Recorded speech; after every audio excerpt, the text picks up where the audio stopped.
अस्सलामुअलैकुम viewers, online IT solution में मैं आपको खुशामदीद कहता हूं।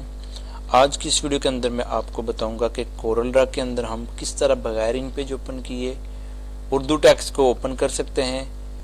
क्योंकि पिछली दो वीडियोस के अंदर मैंने आपको बताया था कि जब भी हमें कोरल ड्रा के अंदर उर्दू टेक्स्ट इंपोर्ट करना होता है तो उसके लिए सबसे पहले हमें इन पेज ओपन करना पड़ता है, और उसके बाद जब हम इन पेज ओपन कर लेते हैं फिर हम कोरल ड्रा को ओपन करते हैं, तब हम प्रॉपर तरीके से इन पेज का टेक्स्ट कोरल ड्रा के अंदर इंपोर्ट कर सकते हैं। अगर आप कोरल ड्रा पहले ओपन कर लेते हो और इन पेज को बाद में ओपन करते हो तो उस सूरत में आपका टेक्स्ट कोरल ड्रा के अंदर इंपोर्ट नहीं होता। लेकिन आज की इस वीडियो के अंदर मैं आपको बताऊंगा कि अगर आप चाह रहे हैं कि आप कोरल ड्रा को सिर्फ ओपन करें और आपको उर्दू टेक्स्ट वहाँ पे प्रॉपर तरीके से नज़र आए और आपको इन पेज ओपन ना करना पड़े, तो उसके लिए आप ये वीडियो कंप्लीट देखें तो इंशाल्लाह आपको इसके बारे में पता चल जाएगा। वीडियो शुरू करने से पहले अगर आपने हमारे YouTube चैनल को सब्सक्राइब नहीं किया तो आप हमारे YouTube चैनल को ज़रूर सब्सक्राइब कर लें और हमारे Facebook पेज को भी लाइक कर लें, ताकि मेरी IT से रिलेटेड और ग्राफिक्स कोर्स की आगे जितनी भी नई वीडियोज़ आएँ उन सब की इन्फॉर्मेशन आपको मिल सके। अब हम लाइव वीडियो की तरफ चल के तो ये सारी चीज़ें प्रैक्टिकली देखते हैं।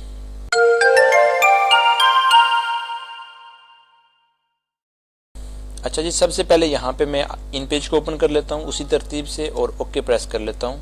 अब मैं यहाँ पे कोरल ड्रा को ओपन करता हूँ और यहाँ पे एक अफाक नाम की एक फ़ाइल है, इसको मैं ओपन कर लेता हूँ। तो आप इस फाइल के अंदर यहाँ पे देख सकते हो कि आपको वो टेक्स्ट बिल्कुल प्रॉपर तरीके से नज़र आ रहा है। लेकिन अगर इस फाइल को मैं यहाँ पे क्लोज कर लेता हूँ और क्लोज करने के बाद मैं यहाँ पे मैं कोरल ड्रा को पहले ओपन करता हूँ और इन पेज को अब मैं ओपन नहीं करूँगा, तो आप जब ये फाइल ओपन करेंगे तो आपको यहाँ पे एक एरर मिलेगी। आपको वो बता रहा है कि आपके ये फ़ॉन्ट्स कोरल ड्रा ने अपलोड नहीं किए।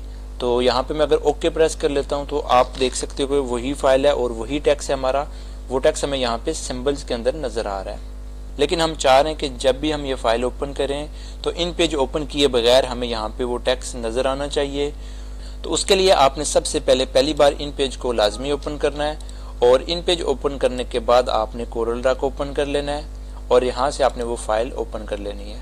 अब मैं यहाँ पे F4 प्रेस कर लेता हूँ और आपने क्या करना है, यहाँ पे आपने अपने टेक्स्ट को सिलेक्ट करना है और उसको यहाँ से अनग्रुप ऑल करना है। तो आपका जितना भी टेक्स्ट होगा वो सारा अनग्रुप हो जाएगा।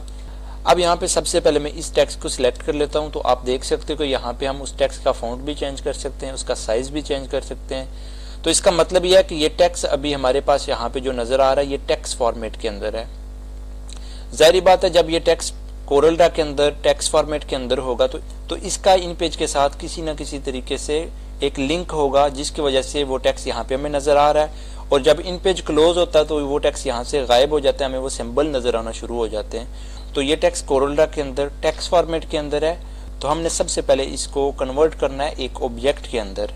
जब हम इस टेक्स्ट को ऑब्जेक्ट के अंदर कन्वर्ट कर लेंगे तो ये टेक्स्ट फिर टेक्स्ट नहीं रहेगा, बल्कि ये टेक्स्ट ऑब्जेक्ट फॉर्मेट में हो जाएगा और कोरल ड्रा का एक फॉर्मेट हो जाएगा।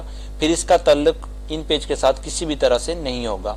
उसके लिए आपने यहाँ पे टेक्स्ट को सिलेक्ट कर लेना है और टेक्स्ट सिलेक्ट करने के बाद आपने अरेंज मेन्यू में आना है और यहाँ से इसको कन्वर्ट टू कर्व करना है। जब आप अपने टेक्स्ट को कर्व कर लेते हो तो इसका मतलब यह है कि ये टेक्स्ट फिर टेक्स्ट नहीं रहेगा, बल्कि ये टेक्स्ट एक ऑब्जेक्ट बन जाएगा। तो यहाँ पे मैं जब इसको कर्व कर लूँगा और कर्व करने के साथ आपने यहाँ पे इसको वेल्ड भी कर लेना है। अब यहाँ पे मैं इस फाइल को सेव कर लेता हूँ Ctrl+S प्रेस करके और यहाँ पे कोरल ड्रा को क्लोज कर लेता हूँ और इन पेज को भी मैं क्लोज कर लेता हूँ। अब मैं यहाँ पे सिर्फ कोरल ड्रा को ओपन कर रहा हूँ। तो जब मैं कोरल ड्रा को ओपन करने के बाद यहाँ पे अफाक वाली फाइल के ऊपर क्लिक करूँगा तो यहाँ पे हमें फिर वही एरर मिल रही है। मैं यहाँ पे ओके कर लेता हूँ और यहाँ पे मैं F4 प्रेस कर लेता हूँ। अब आप यहाँ पे देख सकते हो कि जो टेक्स्ट हमने कर्व किया था वो टेक्स्ट हमें प्रॉपर तरीके से नज़र आ रहा है, लेकिन जो टेक्स्ट हमने कर्व नहीं किया था वो टेक्स्ट हमें उसी तरह से सिंबल्स के अंदर नज़र आ रहा है। ये ऑब्जेक्ट फॉर्मेट के अंदर है और ऑब्जेक्ट कोरल ड्रा के अंदर ईजिली ओपन हो गया। और ये जो टेक्स्ट फॉर्मेट के अंदर था ये टेक्स्ट फॉर्मेट कोरल ड्रा के अंदर इसलिए ओपन नहीं हो रहा क्योंकि इसका ताल्लुक किसी न किसी तरह से इन पेज के साथ है, जिस वजह से ये हमें ओपन होता हुआ नज़र नहीं आ रहा। जब हम इन पेज को ओपन कर लेंगे तो ये टेक्स्ट हमें प्रॉपर तरीके से ओपन होता हुआ नज़र आएगा। क्योंकि अगर आप इस तरह से टेक्स्ट को कर्व नहीं करते तो सम टाइम इस तरह से होता है कि वो टेक्स्ट आपका दोबारा जब आप ओपन करते हो तो वो टेक्स्ट आपका यहाँ पे शो भी नहीं होता, आपको इसी तरह से सिंबल नज़र आते हैं। जैसा कि मैं एक बार चेक कर लेता हूँ इस फाइल को सेव करके और यहाँ पे इसको क्लोज कर लेता हूँ और यहाँ पे इन पेज ओपन करके तो ओके प्रेस कर लेता हूँ और यहाँ पे अब मैं कोरल ड्रा को ओपन कर लेता हूँ और यहाँ पे अफाक वाली फाइल को ओपन कर लेता हूँ तो यहाँ पे आप देख सकते हो कि हमारा वो टेक्स्ट जो ऑब्जेक्ट के अंदर कर्व था वो तो नजर आ रहा है, लेकिन जो टेक्स्ट हमने यहाँ पे अनग्रुप कर लिया था लेकिन उसको हमने ऑब्जेक्ट के अंदर कर्व नहीं किया था, तो वो टेक्स्ट हमें यहाँ पे उसी तरह से सिंबल्स के अंदर नजर आ रहा है। तो आपने यहाँ पे क्या करना है कि जब भी आपने यहाँ पे टेक्स्ट इंपोर्ट करना है तो आपने सबसे पहले उस टेक्स्ट को कन्वर्ट टू कर्व कर लेना है, उस टेक्स्ट को आपने ऑब्जेक्ट के अंदर कर्व कर लेना है। जब आपका वो टेक्स्ट ऑब्जेक्ट के अंदर कर्व हो जाएगा उसके बाद आपको सारा टेक्स्ट इसी तरह से नजर आएगा जो आपको यहाँ पे आफाक लैब का टाइटल नजर आ रहा है।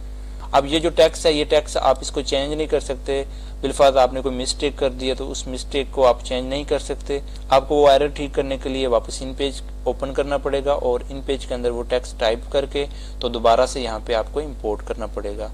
तो यहाँ पे अगर आप इस तरह की कोई मिस्टेक करोगे तो आपको ये सारा टेक्स्ट दोबारा से टाइप करना पड़ेगा और ये टेक्स्ट आप दोबारा से टाइप करके तो यहाँ पे इंपोर्ट करोगे तभी आपको वो सही तरह से नजर आएगा। अब यहाँ पे मैं आपको वही बैनर दिखाता हूँ जो मैंने आपको पिछली वीडियो के अंदर बैनर बना के दिखाया था। जैसा कि यहाँ पे मैं आफाक लैब के उस बैनर को ओपन कर लेता हूँ तो इस बैनर के अंदर जितना भी टेक्स्ट था वो टेक्स्ट सारा मैंने कर्व किया हुआ था। तो यहाँ पे आप देख सकते हो कि मैं इन पेज को अगर क्लोज भी कर लेता हूँ तो यहाँ पे F4 प्रेस कर लेता हूँ आके, तो आपको वो टेक्स्ट प्रॉपर तरीके से इस बैनर के अंदर नजर आ रहा है। तो ये टेक्स्ट इसी वजह से नजर आ रहा है कि ये टेक्स्ट जितना भी है इस टेक्स्ट को मैंने कर्व किया हुआ है और ये टेक्स्ट अब टेक्स्ट नहीं रहा बल्कि ये टेक्स्ट ऑब्जेक्ट है। तो ऑब्जेक्ट होने की वजह से ये हमें टेक्स्ट यहाँ पे नजर आ रहा है। तो आपने जब भी बैनर बनाना है या फिर विजिटिंग कार्ड बनाना है तो आपने इस टेक्स्ट को लाजमी कर्व कर लेना है और कर्व करके तो फिर आपने इसको फाइनल सेव करना है। तो मैं उम्मीद करता हूं कि आपको इस वीडियो की समझ आ गई होगी और अगर आपको अभी भी कोई कन्फ्यूजन हो तो आप नीचे कमेंट्स बॉक्स में मुझे ज़रूर कमेंट्स करें। उसके अलावा आप व्हाट्सएप के थ्रू भी मुझसे कांटेक्ट कर सकते हैं। अगर आपको मेरी ये वीडियो अच्छी लगे तो इसको लाइक करें, शेयर करें और हमारे यूट्यूब चैनल को ज़रूर सब्सक्राइब करें।